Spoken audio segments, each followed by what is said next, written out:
கணிசா மகாபாரதமே ஒரு அழகான கதை தான். அந்த கதையிலேயே நீங்கள் அழகானதை தேர்ந்தெடுத்து சொல்கிறீங்க. இன்றைக்கி எது அழகானதை தேர்ந்தெடுத்துருக்கீங்க? இன்றைக்கி பஞ்சபாண்டவர்களின் பிறப்பு.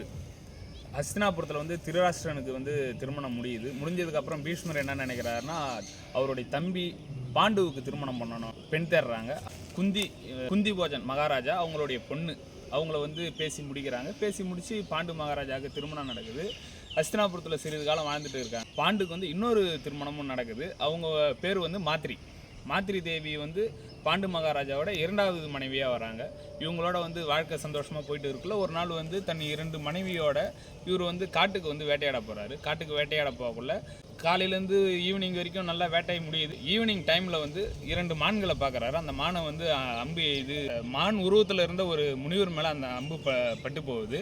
அந்த முனிவர் பேர் கிண்டமா முனிவர். அவர் கடைசி நேரத்தில் பாண்டுக்கு ஒரு சாபம் கொடுக்குறாரு. என்ன சாபம்னா, நான் என் மனைவியோட சந்தோஷமாக இருக்கிற நேரத்தில் நீ அம்பு எழுதி என்னை கொல்றதால என் உயிர் போகிற நேரத்தில் நான் உனக்கு சாபம் கொடுக்குறேன். நீ உன் மனைவியோட எப்போ இணைய போறியோ அந்த நேரத்தில் உன் உயிர் பிரிஞ்சிடும் அப்படின்ற மாரி ஒரு சாபத்தை கொடுத்துட்றாரு.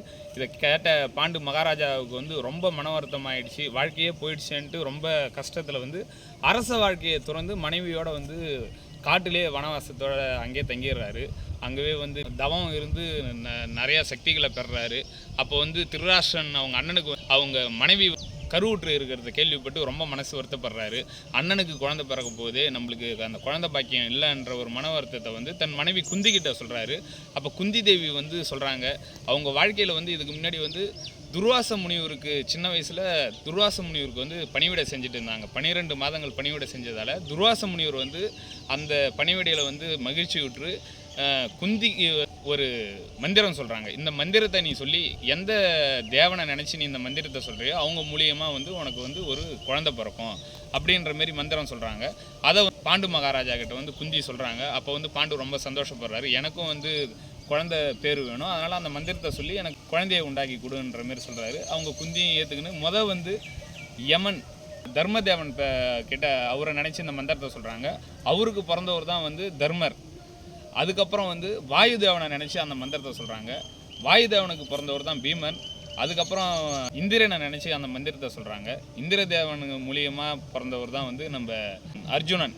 இதுக்கப்புறம் பாண்டு சொல்கிறாரு, சரி இன்னொரு மனைவி இருக்காங்கள்ல மாத்திரி, அவங்களுக்கும் குழந்தை பிறக்கணும்னுக்குள்ள அப்போ சொல்கிறாங்க, அந்த மந்திரத்தை நீ மாத்திரிக்கு சொல்லிக் கொடு அப்படின்னக்குள்ள மாத்திரி சொல்கிறாங்க அந்த மந்திரத்தை சொன்னதுக்கப்புறம் அஸ்வினி தேவர்கள் வராங்க. அஸ்வினி தேவர்கள் மூலியமாக 2 குழந்தைகள் நகுலன் சகாதேவன் என்ற 2 குழந்தை பிறக்கிறாங்க. பிறந்துட்டு காட்டில் அங்கவே வளர்கிறாங்க குழந்தைங்க. வளர்ந்துட்டு இருக்குள்ள ஒரு நாள் பாண்டு மகாராஜா தனக்கு ஏற்பட்ட அந்த சாபத்தை மறந்து ஒரு நாள் மாத்திரி கூட இணைய நினைக்கிறாரு. இணையிற அந்த நேரத்தில் அந்த சாபத்தின் விளைவாக பாண்டு அங்கே இறந்து போயிடுறாரு. இறந்ததுக்கப்புறம் ஈம சடங்குகள் நடக்குது. அந்த சடங்குல மாத்திரி தன்னால் தான் தன் கணவர் இறந்தாருன்றதுனால கணவர் கூட இவங்க உடன்கட்டை ஏறி அவங்களும் அங்கேயே இறந்துடுறாங்க. அதுக்கப்புறம் குந்தி தேவி தான் தன் 5 புதல்வர்களையும் கூட்டுக்குன்னு ஹஸ்தினாபுரம் வராங்க.